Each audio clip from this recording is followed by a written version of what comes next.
Selamat berjumpa kembali Bapak Ibu, saudari-saudara, umat beriman terkasih dalam Tuhan. Salam sehat, berlimpah berkat. Hari ini hari Rabu tanggal 19 April 2023. Saya Romagus CSR mengajak saudari-saudara untuk merenungkan sekali lagi kelanjutan dari perikop percakapan Yesus dengan Nikodemus dalam Injil Yohanes bab 3 ayat 16 sampai 21. Seperti biasa kita mendengarkan sabda Tuhan terlebih dahulu. Dalam nama Bapa dan Putra dan Roh Kudus. Amin. Dalam percakapannya dengan Nikodemus, Yesus berkata, "Begitu besar kasih Allah akan dunia ini sehingga Ia telah mengaruniakan anaknya yang tunggal, supaya setiap orang yang percaya kepadanya tidak binasa, melainkan beroleh hidup yang kekal. Sebab Allah mengutus anaknya ke dalam dunia bukan untuk menghakimi dunia, melainkan untuk menyelamatkannya. Barang siapa percaya kepadanya, ia tidak akan dihukum, tapi barang siapa tidak percaya, ia telah berada di bawah hukuman, sebab ia tidak percaya dalam nama anak tunggal Allah. Dan inilah hukuman itu. Terang telah datang ke dalam dunia, tapi manusia lebih menyukai kegelapan daripada terang, sebab perbuatan-perbuatan mereka jahat. Sebab barang siapa berbuat jahat membenci terang, dan tidak datang kepada terang itu, supaya perbuatan-perbuatannya yang jahat tidak tampak. Tapi barang siapa melakukan yang benar, ia datang kepada terang, supaya menjadi nyata bahwa perbuatan-perbuatannya dilakukan di dalam Allah." Demikianlah sabda Tuhan. Bapak, Ibu, saudari-saudara, umat beriman yang terkasih dalam Tuhan kita, Yesus Kristus. Allah kita itu adalah Allah yang peduli dengan sejarah hidup manusia dari dulu sampai pada akhirnya. Ketika manusia jatuh ke dalam perhambaan dosa, Allah tidak memilih diam, Allah tidak pasif, Allah tidak memilih cuek. Dia bukan seorang bapa yang kemudian mengatakan, "Rasain kamu," atau "mampus kamu." Tapi dia justru tergerak oleh belas kasihan, misericordiae.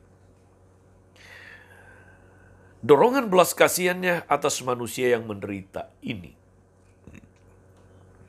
yang menyebabkan dia kemudian rela mengutus putra tunggalnya, Yesus, Sang Juru Selamat, ke dalam dunia. Bukan untuk menghakimi, tapi untuk menyelamatkannya. Kehadiran Yesus di tengah dunia, saudara-saudari, merupakan tanda nyata kasih Allah yang hidup di tengah-tengah umat manusia.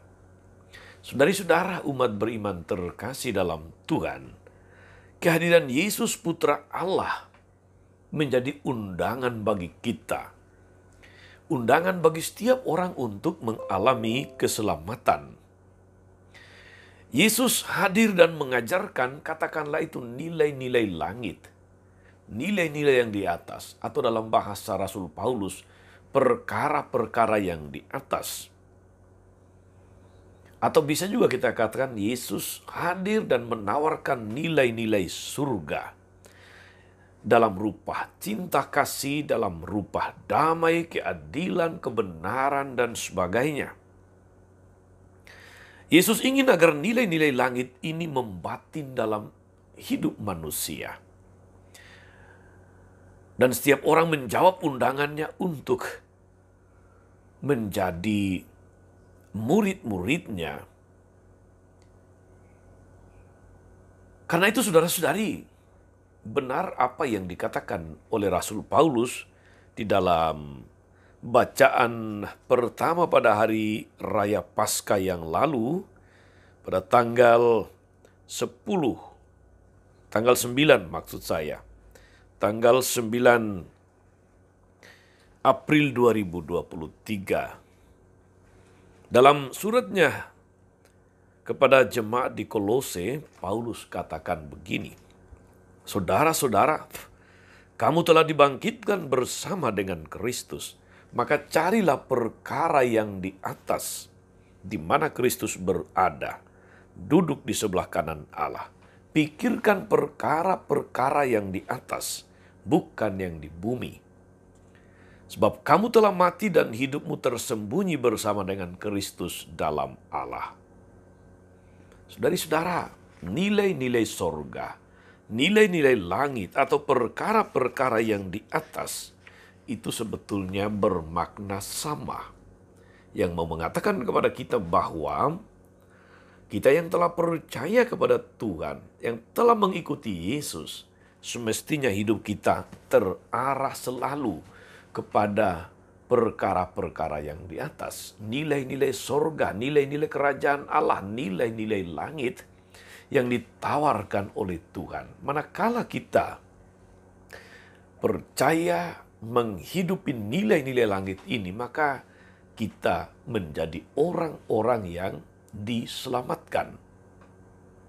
Begitu besar kasih Allah akan dunia ini, sehingga dia merelakan putranya ke dunia. Bukan hanya merelakannya ke dunia, tapi juga rela bahwa putranya mati di salib untuk menebus kita. Inilah kasih yang luar biasa, sungguh kasih yang agung, saudari-saudara. Maka pengorbanan dan cinta kasih Tuhan yang luar biasa inilah yang seharusnya menggerakkan, meneguhkan, menyemangati kita untuk hidup menurut kehendak Dia sebagai tanda syukur kita atas kasih yang seagung ini. Maka saudari-saudara umat beriman terkasih, orang yang bersedia membiarkan hidupnya dituntun oleh nilai-nilai langit, nilai-nilai sorga, perkara-perkara yang di atas, akan mengalami keselamatan di dalam hidupnya, mengalami sukacita dan damai. Tak perlu merasa cemas dan takut karena dia berada di jalan yang benar, dia berada pada cara hidup yang benar yang dikehendaki oleh Tuhan kita, Yesus Kristus. Tapi orang yang mengabaikan nilai-nilai dunia, nilai-nilai langit, dan tetap berpegang teguh kepada nilai-nilai dunia, apakah itu dalam rupa kejahatan, kebencian, kebohongan, dan macam-macam kepalsuan hidup, jelas dia tidak mampu untuk, tidak pantas untuk menjadi murid Yesus. Itu berarti bahwa rahmat keselamatan yang ditawarkan Tuhan lalu terpental dari hidupnya, jauh dari hidupnya. Itu berarti sekali lagi saudara-saudari bahwa ketika orang lebih menyukai, mencintai nilai-nilai dunia, dia sebetulnya sedang menolak nilai-nilai langit, nilai-nilai sorga, nilai-nilai kerajaan Allah yang ditawarkan oleh Tuhan. Sayang sekali saudara-saudari bahwa hidup ini dalam perjalanannya akan menuju kepada akhir, yaitu perjumpaan dengan Tuhan sendiri. Dan setiap orang akan menghadapi pertanyaan yang sama dari Dia yang telah memanggil kita kepada keselamatan. Sejauh mana dalam hidup kita mengamalkan, menghayati nilai-nilai langit itu? Apa yang bisa kita jawab seandainya saudari-saudara, selama hidup ini kita hanya dekat, intim dengan nilai-nilai dunia yang justru mengaburkan nilai-nilai langit, yang mengaburkan citra keilahian dalam diri kita. Mungkinkah kita akan berdiri menggigil ketakutan dan hilang akal di gerbang keselamatan yang harus kita lalui? Ataukah kita dengan penuh sukacita akan menghadap Dia yang telah kita imani, yang telah kita ikuti, yang telah kita hayati nilai-nilai yang ditawarkannya, yaitu nilai-nilai langit. Semuanya akan kembali kepada kita, kembali kepada keputusan kita untuk melihat bagaimana kita menjalani hidup ini, bagaimana kita berusaha menghayati nilai-nilai yang ditawarkan Tuhan. Ingatlah saudara-saudari, terang sudah datang ke dalam dunia. Mereka yang mencintai terang akan melakukan pekerjaan-pekerjaan Tuhan. Pekerjaan-pekerjaan yang menghadirkan nilai sorga. Tapi mereka yang menyukai kegelapan, mereka sudah berada di bawah hukuman. Untuk itulah saudara-saudari, dalam perikop Injil Yohanes bab 3 ini, kita diajak terus-menerus untuk lahir baru. Kamu harus dilahirkan kembali.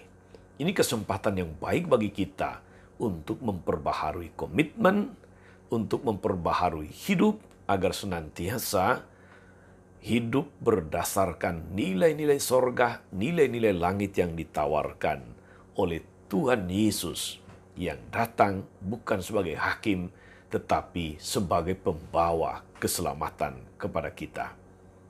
Selamat beraktivitas, selamat berkarya dan melayani. Tuhan Yesus memberkati kita semua. Amin.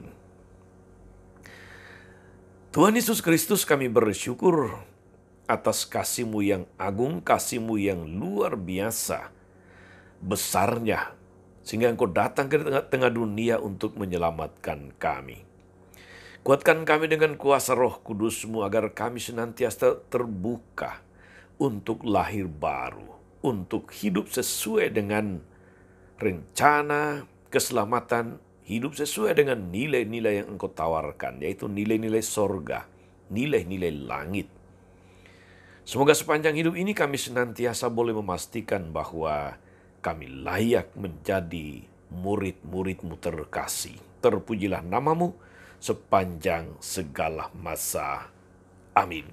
Saudari-saudara sekalian, berkat Allah turun atas saudari-saudara, atas mereka yang kita doakan atau kita janjikan doa mereka yang sakit dan menderita.